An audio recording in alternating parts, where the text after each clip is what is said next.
There's a lot of pressure put on you as year 10s, year 11s, year 12s and year 13 students to do well. And it's the same in your education beyond that as well. Your near future relies on how you do in your exams, and you really don't want to mess up. So how can you make things a bit easier for yourself, especially in increasingly stressful times? Well, listen to these 8 strategies that will help you to organise your time better.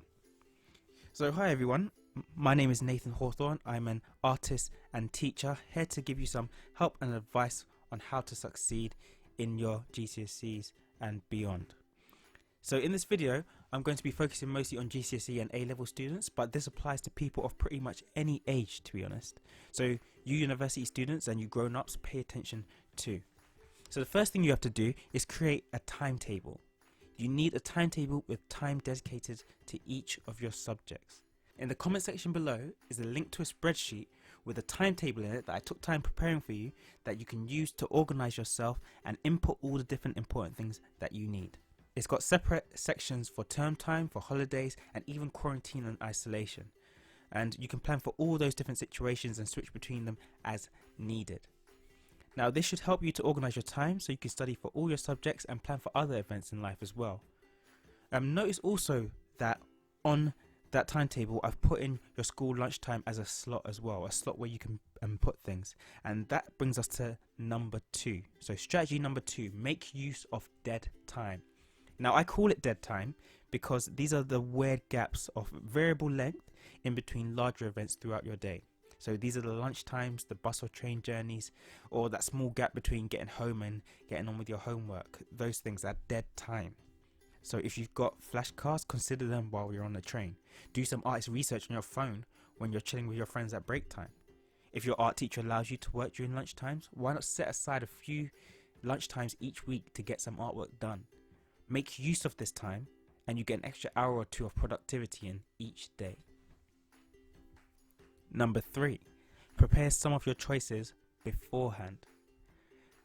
Now sometimes simple choices can stump us and waste precious time. Remove these. You can do this by either removing the choice and doing the same thing every day, sort of like Steve Jobs or Mark Zuckerberg do with their clothes. They wear the same thing every day to remove that choice. Or you can just prepare quite a few things altogether in advance. So use moments of dead time that we mentioned earlier, or when you're doing something like brushing your teeth, to think up the exact clothes you're going to wear for the coming 2 days, or the food that you're going to be eating for the next 2 days, and small choices like that. Then afterwards you can hop into your kitchen or your wardrobe or whatever, and you can lay those things out. You now successfully chopped about 15 minutes to potentially an hour of thinking and fumbling about. You cut those out of your morning. So now you can start your day sharper and earlier.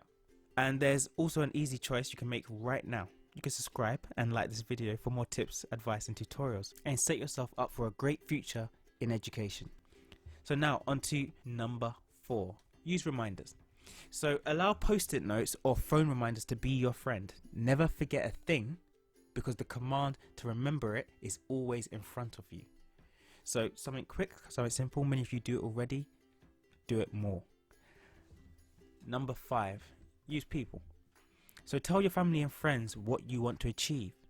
They can be your secondary timekeepers and taskmasters alongside all the other methods that we've mentioned. They'll ask you whether you spent the right amount of time doing something, whether you finished everything you had to do, and they'll ask you what you plan to do next. Number 6, do tasks with days to spare. Be sure not to procrastinate. Do your homework with at least 2 days to spare, leaving you time to ask for help if you need it. This relieves the pressure and stops unexpected occurrences like sickness or visiting relatives from causing you to miss deadlines. Number 7, do the toughest tasks first. Doing the toughest tasks first makes it easier to do the easier ones later on. And also, when it comes to art, it means that if you mess up on a really hard piece, you have time to change it or start another piece altogether. Number 8, rest. Make sure you set aside time to rest. If you don't rest, you'll burn out and your health will deteriorate, leaving you in a worse situation than you were in before. Remember, happy students are effective students. So jump on that games console, read that book, practice that instrument, or play that sport. Do whatever you need to keep you feeling rejuvenated and ready to work. Remember, we work to live, we don't live to work. Life needs balance. So that's our 8 strategies to help you organize your time. Hopefully you found them useful. Remember those resources that I left down in the comments down below. They're free, easy to use, and they're going to be super helpful in the coming months. Now, I'm not going to lie to you, keeping all of these going is very, very hard. But what I will say is that when I've tried to put as many of these strategies into place as possible, I found that my work output was a lot better. I was getting a lot more done, and I was a lot happier in general because things were just getting done and there was a lot less procrastination and a lot less failures.